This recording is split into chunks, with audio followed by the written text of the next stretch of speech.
Hello sa inyong lahat. Gagabayan kita sa pamamagitan ng mga ehersisyo upang suportahan ang pagpapabuti ng tuhod pagkatapos ng pinsala o operasyon na maaaring gawin sa bahay. Ang unang ehersisyo na gagabay sa iyo ay ang pag-stretch ng muscle mo sa binti upang mapabuti ang sirkulasyon ng dugo. Una, iyakbang ang isang paa paharap at humawak sa likod ng isang upuan upang matiyak na tuwid ang iyong buto sa likod. Pagkatapos, ibaluktot ang iyong tuhod sa harap habang pinapanatiling tuwid ang likod ng iyong binti. Sa puntong ito, mararamdaman mo ang pag-uunat ng muscle mo sa binti. Hawakan ng posisyong ito ng 15 hanggang 20 segundo at ulitin natin ng 2 hanggang 5 beses. Susunod, gagabayan kita sa squat exercise, na kilala rin bilang sit to stand exercise.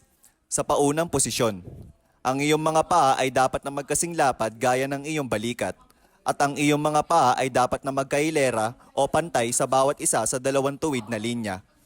Pagkatapos, ibaba ang iyong mga tuhod at itulak ang iyong mga balakang pabalik ng bagya. Subukan panatiliin nakahanay ang iyong mga tuhod sa iyong mga paa at humawak ng 5 hanggang 10 segundo. Para sa mga nagsisimula, maaari kang magsimula sa 5 segundo. Ang ehersisyo na ito ay makakatulong na palakasin ang mga kalamnan ng hita, binte at angkel na ginagawang mas malakas ang mga tuhod at nagpapataas maging matibay.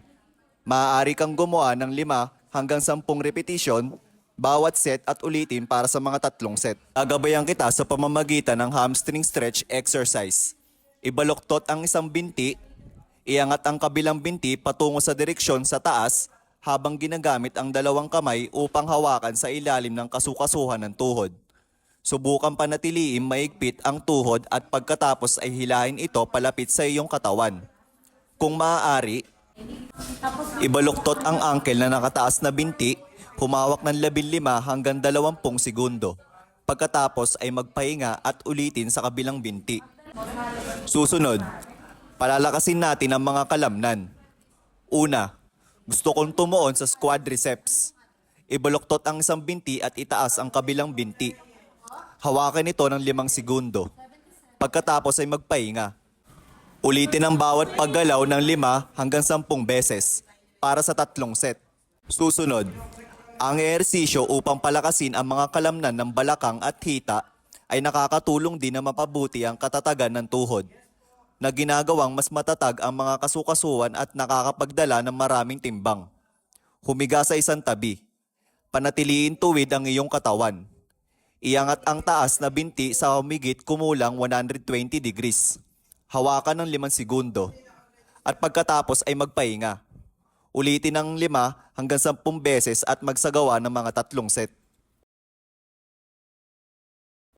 Sa wakas, ang ehersisyo na ito ay nagtatarget sa mga kalamnan ng gluteal at mga hamstring. Humiga ng nakaharap. Panatiliing tuwid ang isang binti at iangat ang binti sa humigit kumulang 20 degrees mula sa kama. Kung maaari, ituro ang iyong mga daliri sa paa.